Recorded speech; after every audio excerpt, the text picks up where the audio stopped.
عارفين عبد الغفور البرعي اتجوز فاطمه ليه؟ اهو بسبب طبق الكشري في مسلسل لن اعيش في جلباب ابي. تعالوا بقى نعمل احلى طبق كشري بتاع فاطمه كشري ومن الاخر، وهقول لكم على تركات مهمه هي اللي هتظبط معاكم ومش هتخليكم تاكلوه ابدا من بره. يلا بينا نشوف الطريقه، بس لو اول مره تشوفوني انا اسمي نانا عيد ويلا بينا.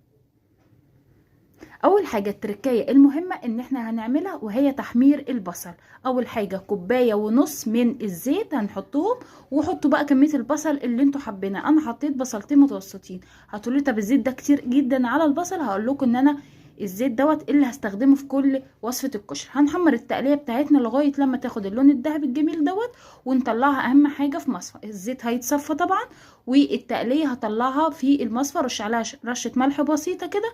واهم حاجة تسيبوها في مصفى مش في مناديل عشان تحافظ على قرمشتها. وتعالوا بقى ناخد الزيت بتاعنا هنصفيه من البصل عشان نكمل استخدامه. اول حاجة هنعملها وهو سلق المكرونة المقدار اللي انتوا حابينه. انا عملت نص كيلو من الاسباجيتي ونص كيلو من المكرونة التحمير اللي هو بيبقى مخصص للكشري. واهم حاجه الاسباجيتي بتبقى متقطعه كده صغيره عشان ما تبانش، وسبتها تتسلق. تعالوا بقى نحمر الشعريه بتاعتنا ونعمل شويه رز. خدت ربع كوبايه من الزيت طبعا بتاع البصل. انا يعني كل الزيت اللي هستخدمه هو من بتاع البصل.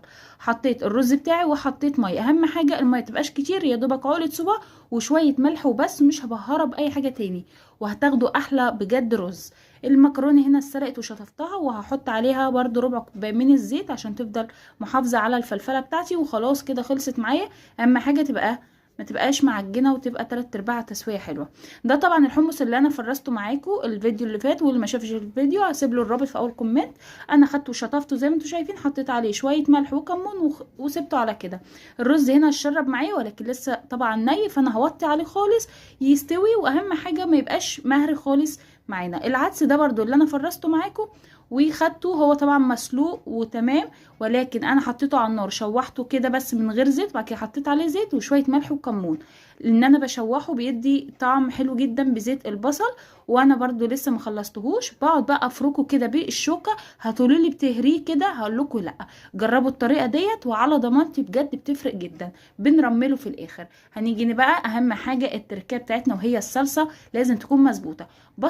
البصل بتاعها ما يكونش كتير، في ناس بتعمله بتوم بس، وحطيت عليه شويه توم وحطيت عليه عصير الطماطم الفريش. اول ما تاخد لون وتغلي زي كده بحط عليها معلقه صلصه عشان تحافظ على اللون جميل. بهر بقى التوابل بتاعتنا اكتبها لكم في اول كومنت: ملح وكمون فلفل اسود وشويه من الكزبره الناشفه. وبسيبهم بقى كده يعني 15 دقايق وخلاص. هنيجي هنا بقى نعمل شويه الدقه بتاعتنا. انا بحب